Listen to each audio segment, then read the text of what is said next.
Bad bike riders are getting citations in Santa Barbara, and they can be costly. And News Channel reporter John Palmentary is following the story. And John, you've been watching this first wave of new enforcement. Yeah, we're down here at the farmers market this afternoon on State Street. We've already seen possibly 10 violations in the last 5 minutes. Well, the city is cracking down on dangerous and reckless bike riders after the city council beefed up an ordinance to give the police department a little more strength in writing these citations, especially against the e-bike riders.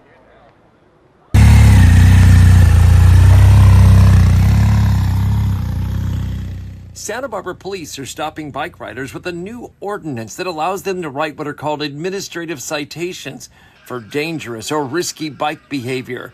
It's been a troublesome issue in the downtown promenade primarily, but also throughout the city. We want a safe place for everyone to either be able to walk, ride their bicycle, or drive their vehicles. The enforcement is backed by the city council and a tougher ordinance after months or years of complaints about crashes, close calls, and unsafe biking. Police have been involved in education and outreach in person, at schools, and on social media. Last week, the rules were posted describing what would be a violation, and that included reckless riding, wheelie popping around pedestrians or cars, and riding without a helmet if you're under 18, along with other violations such as running red lights or riding on the sidewalk. And clearly the educational aspect has not taken root.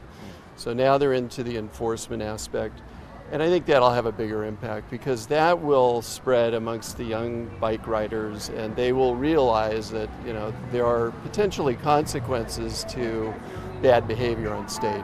The fine structure ranges from $100 to $500 depending on the number of offenses you're getting, but there is a way to clear your record with a diversion program when you get that first citation, which will include a 2-hour course and a small test for them to take.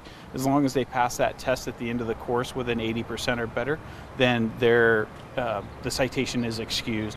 Some of the first citations issued were riders or their passengers under 18 for the helmet offense. A daily adult regular rider thinks the new enforcement will be better for everyone. I mean, I love biking here in town, but obviously there needs to be rules that are followed, or else people are just going to get put at risk. And showboating or speeding has been risky for those involved and uninvolved.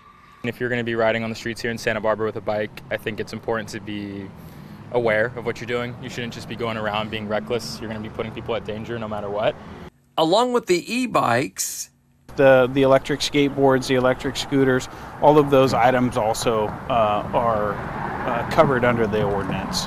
When it comes to State Street, no matter how this area is sorted out going forward with the master plan, the question is how to coexist in a fun and inviting way on state.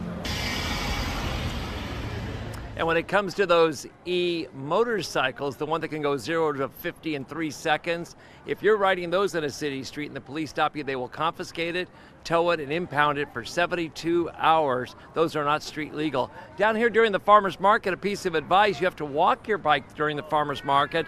Pedestrians only, no bicycling, no roller skating, no skateboarding, no scootering. That's ordinance 5944, and you can get cited. And we have seen, as I say, the bike riders going up on the sidewalk, which is not allowed.